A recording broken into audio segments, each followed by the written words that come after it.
So what I'm going to do right now is I'm going to crunch 1400 years of Islamic history in 5 minutes and make it as exciting as I can possibly make it. Because I hated history when I was a little girl. At this age, I appreciate history. And now I understand why they say those who don't learn from history are doomed to repeat it. In order for you to understand why Western civilization is very different than the Islamic world, you need to understand the history of Islam. When Prophet Muhammad supposedly revealed his revelation from the angel Gabriel that he is supposed to be the last of the prophets in the early 600s, he started preaching in his own city, Mecca. He tried to recruit friends and followers to be able to spread his religion. And he tried for 12 years and failed. And after 12 years, he was only able to recruit his immediate family and friends. So he decided, if I go to Medina, which was the Jewish hub of Arabia, the business hub where the Jews lived, if I go there and preach my religion to them, if they accept me, that will buy me respect and stature between my own people, and they will accept me. So Prophet Muhammad started borrowing a lot from the Old Testament to make his religion more palpable to the Jews, to make it a lot similar. This is why you see a lot of similarities between Judaism and Islam. For example, Jews don't eat pigs, Muslims don't eat pigs. Jews pray a few times a day, Muslims pray a few times a day. Jews fast on Yom Kippur, Muslims fast on Ramadan.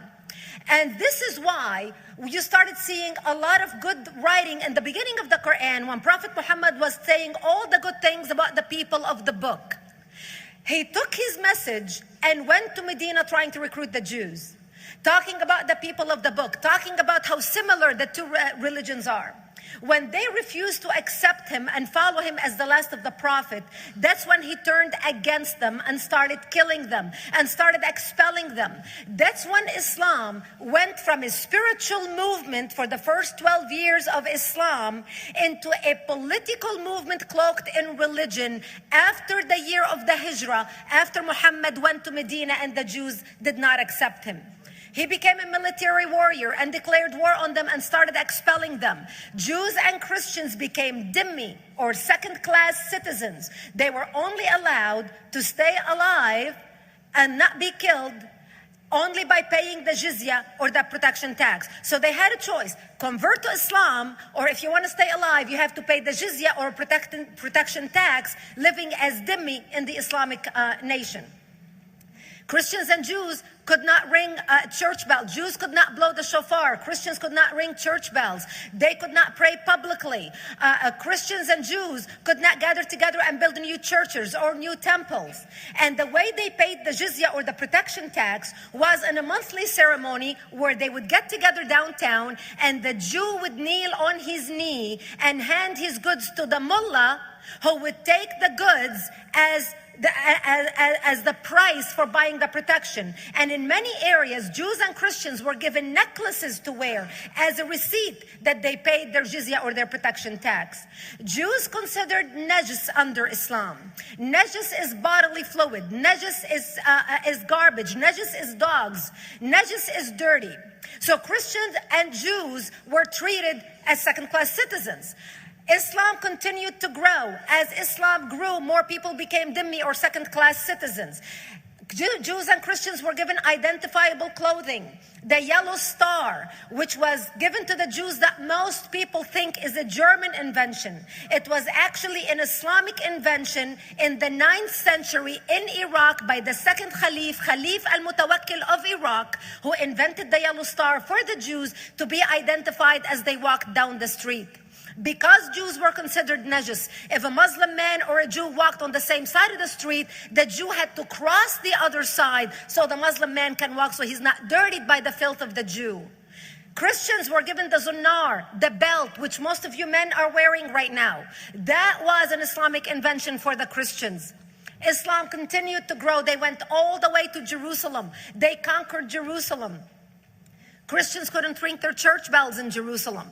The Pope in Rome in 1090 told the Christians, how could you sit idly by and allow your brethren to be suffer like this in the Holy Land? You need to go liberate the Christians. You need to go help the Christians. That's why the Crusaders were launched. The Crusaders were not launched because they just felt like waking up in the morning and going and converting a bunch of Muslims or beheading them. The Crusaders were launched to liberate Jerusalem. And they were able to liberate Jerusalem for less than 100 years before Salah ad-Din al-Ayyubi, Saladin, took it back, and Jerusalem remained under Islamic control until 1967, when the State of Israel liberated Jerusalem, where Christians, Jews, and Muslims could pray under the same sky.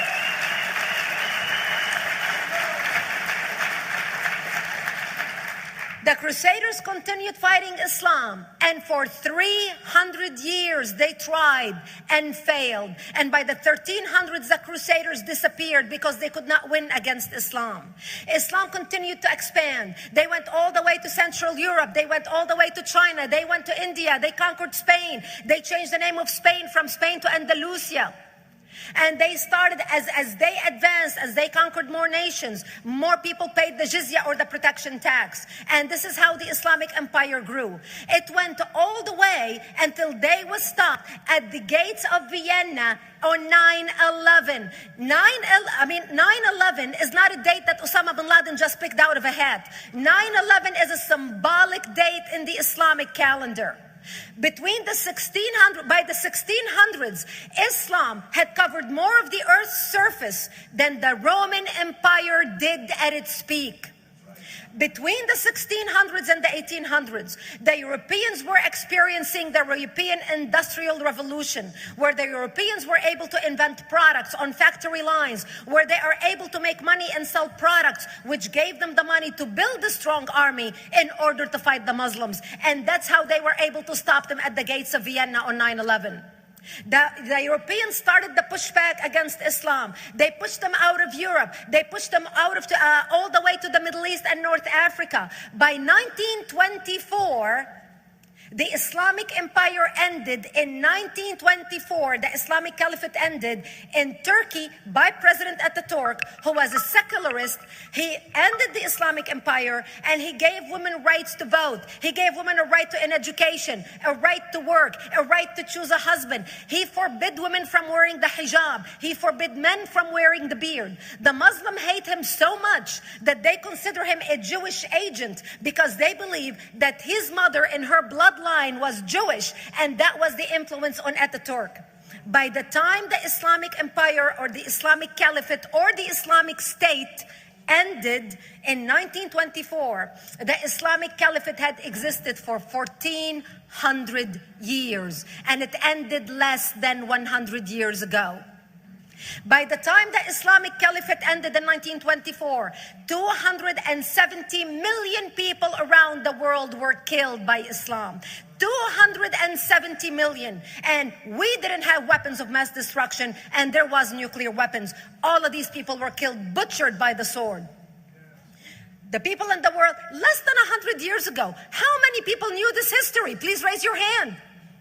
We in America have failed to educate our children about history. We in America failed to educate our population about history.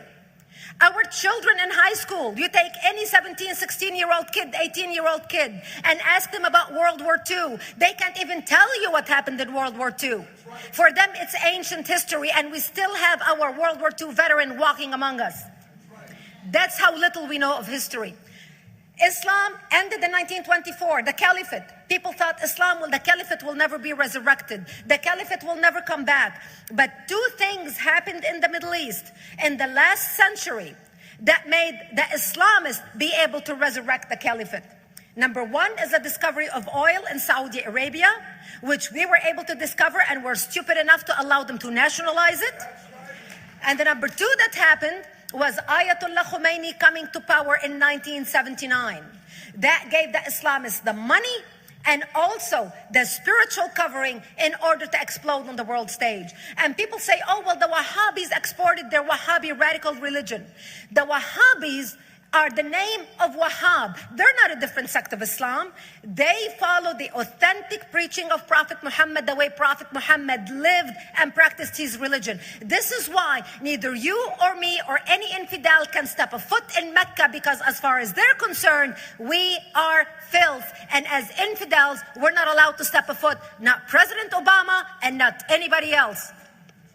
As a matter of fact, Al-Qaeda used to use Saudi Arabia and its success as an excuse to recruit members, as the example to show them how Allah has blessed Saudi Arabia because of the way they adhere to the tenets of Islam.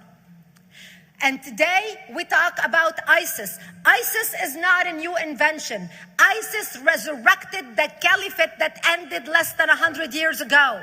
Except we are too ignorant and too uninformed to understand what ISIS is doing and why ISIS is succeeding.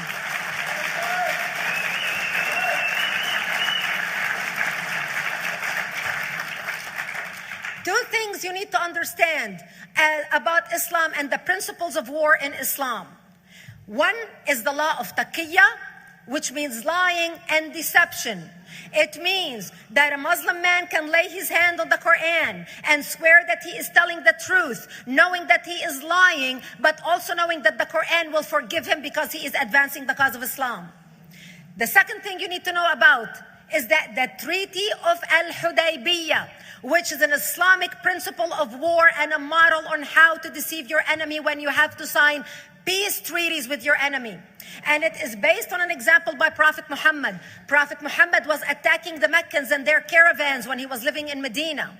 One day he attacked them because this is how he got the goodies. He would attack them, rob them, and spread the goodies among his men. And this is how he was able to recruit, because this is how people made money without working. And so he attacked the Meccan caravans. When he realized he's not able to defeat the Meccans in that city of Al-Hudaybiyah, in that place, he signed a 10-year treaty with them. Does that sound familiar? A 10-year treaty with them that says he will not attack them, he will have peace with them, he will not declare war on them. Muhammad used the treaty for 2 years to build his military, strengthen his army, and when he realized he was strong enough to attack his enemies when they least expected it, because they thought they had a peace treaty with Muhammad, he broke the treaty, attacked them 2 years later, and Mecca fell within 24 hours because they were not expecting the attack. And that became a principle of war in Islam. And to give you an example of how that is practiced, this is why anything signed with Iran means nothing to them. And to give you an example of how this law has been put to use in recent history, Yasser Arafat, who's not an Islamist, but he is a Muslim, met with the Israelis and signed the Oslo Accord in 1993. Remember all the handshaking at the lawn of the White House? The Oslo Accord, Yasser Arafat used the peace treaty, the Oslo Accord with Israel, to get Israel to bring him back and give him his territory, finance his military, train his police, and give his police the weapons. Yasser Arafat broke the Oslo Accord 8 years later, didn't even wait 10 years, and declared the second Intifada in 2000, and all hell broke loose. He used the same treaty to win and deceive against his enemies and deceive his enemies. When Jordanian press, after Yasser Arafat signed the Oslo Accord with Israel, and Egyptian press would interview Yasser Arafat, and they would say, how could you sign a peace treaty with the devil? How could you sign a peace treaty with the Jews? Yasser Arafat will tell them, remember Hudaybiyah. That's all he would have to say. The whole Muslim world knew exactly what Yasser Arafat was talking about. We in the West and the Jews in Israel, it was over their heads. Nobody understood what Hudaybiyah was referring to. And this is the type of deception that we are dealing with. So when Iran signs a peace treaty with the United States for 10 years, they are using us as useful idiots, as gullible, ignorant people who are signing a peace treaty with the devil in order for Iran to continue her thing. In this deadly game of thrones, there's no place for America or for Israel.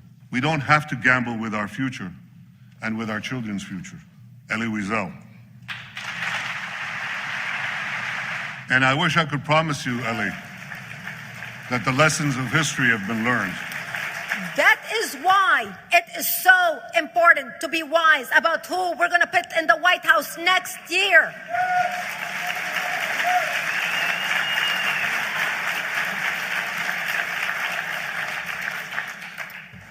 This is why it is very important that whoever we're going to elect next year to office, that the next president be well informed about the history of radical Islam, understand our enemy, understand what ISIS is all about, understand what their end goal is. And this is exactly, people are wondering how come ISIS is having such success recruiting people from all over the world. They exploded all over the world.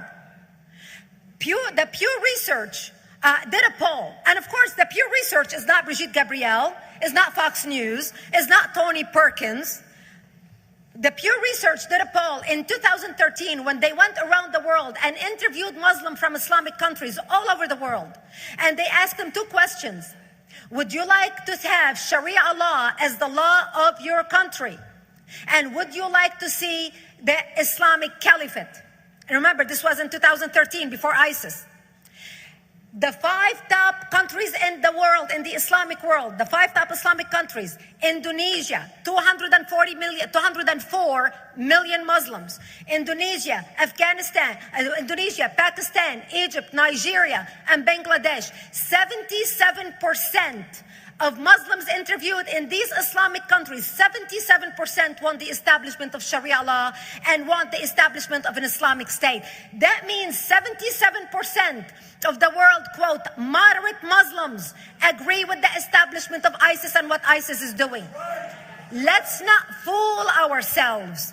This is very important, that whoever we're going to elect is going to be somebody who is strong on national security, who's going to put America first, who's going to make America great again, who's going to send a strong message to the world. The minute he walks into office, whoever we elect, that the world is going to realize that this person you're not going to mess with, because he could care less about what you think, what the UN thinks, what the world thinks. They can all go to hell. We care about America and only the United States of America. I hope that we learn from the lessons of history, that we learn from the Elie Wiesels, from the Brigitte Gabriels, and many others who are warning America about what's to come. May God bless you one and all, and may God bless the United States of America. Thank you.